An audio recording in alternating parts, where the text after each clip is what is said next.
요한복음 1장 14절 개역개정입니다. 말씀이 육신이 되어 우리 가운데 거하시매 우리가 그의 영광을 보니 아버지의 독생자의 영광이요 은혜와 진리가 충만하더라. 요한복음 1장 1절에서 18절을 보통 요한복음의 프롤로그라고 합니다. 그리고 그 프롤로그의 핵심 구절이 바로 14절이고 14절의 핵심 내용이 한 단어로 성육신, 즉 말씀이 육신이 되었다는 사실입니다. 요한은 14절에서 이 말씀이 육신된 분이 바로 아버지의 독생자 예수님이라고 우리에게 알려줍니다. 육신이라는 단어로 번역된 그리스 원어 사르크라는 단어는 뼈를 덮고 있는 인간 또는 짐승의 살이라는 뜻과 인간의 신체의 몸을 뜻하는 단어입니다. 그리고 되다라고 번역된 그리스 원어 기노마이는 태어나다, 창조되다, 발생하다 라는 뜻이 있는데 여기서는 본질적인 변화가 생겨 새로운 상태로 전환되다 라는 의미로 보통 이해합니다. 즉 말씀이신 하나님이 살덩어리가 됐다 혹은 단순히 인간의 몸이 됐다라기보다는 살 또는 신체를 가진 신적이고 초월적인 존재로 전환되었다라고 이해합니다. 하나님의 말씀이 인류가 갖고 있는 똑같은 속성, 품성, 본성을 가진 인간이 되었다는 뜻입니다. 그래서 예수님은 인류와 똑같은 인간이지만 하나님의 말씀으로서 신성과 초월성이 있는 인간입니다. 완전하신 하나님이시며 완전하신 인간으로서 예수님을 이해하는 것이 기독교의 가장 중요한 진리 중 하나입니다. 어느 한 가지도 모자라게 이해하거나 과하게 표현되면 교회 역사에서 예외 없이 모두 이단으로 정죄되었습니다.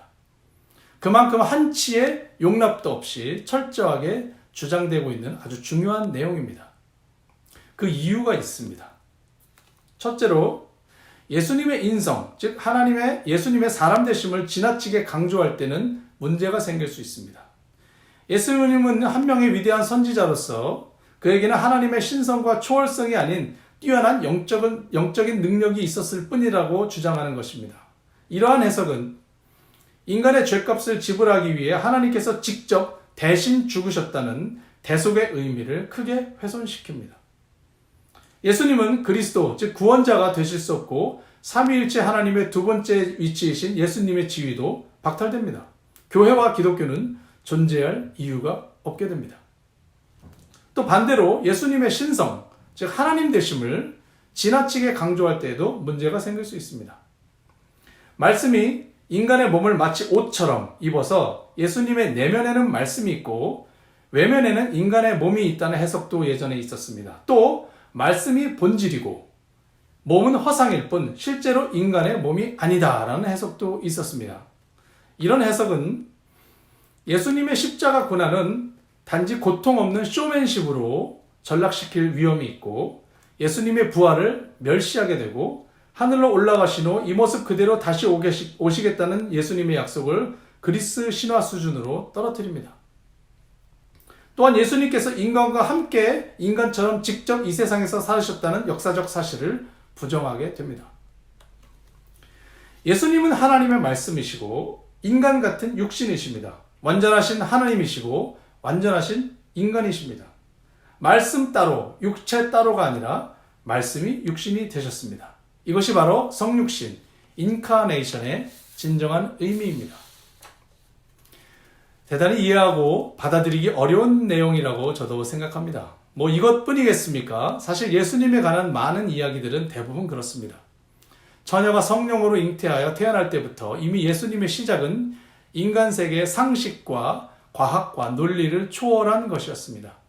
예수님의 끝모습은 더합니다. 죽으셨고 부활하셨고 승천하셨고 다시 오실 것이고 심판하신다고 하셨습니다. 성령의 도우심이 아니시면 이것을 이해하고 받아들일 수 없습니다. 저도 제가 이것을 어떻게 믿는지 잘 모르겠습니다. 그런데 저는 믿고 있습니다. 설명하기는 어렵습니다. 그런데 확신이 있습니다. 굉장히 이상한 일입니다. 하지만 이것은 저에게 실존입니다. 그리고 많은 그리스도인들에게 실존입니다. 그래서 우리는 알게 됩니다. 이 세상이 전부가 아니고 보이는 것이 전부가 아니고 인식할 수 있는 것이 전부가 아니라는 것입니다. 저 세상도 있으며 보이지 않는 것도 있으며 인식할 수 없는 것도 존재하고 있다는 사실입니다.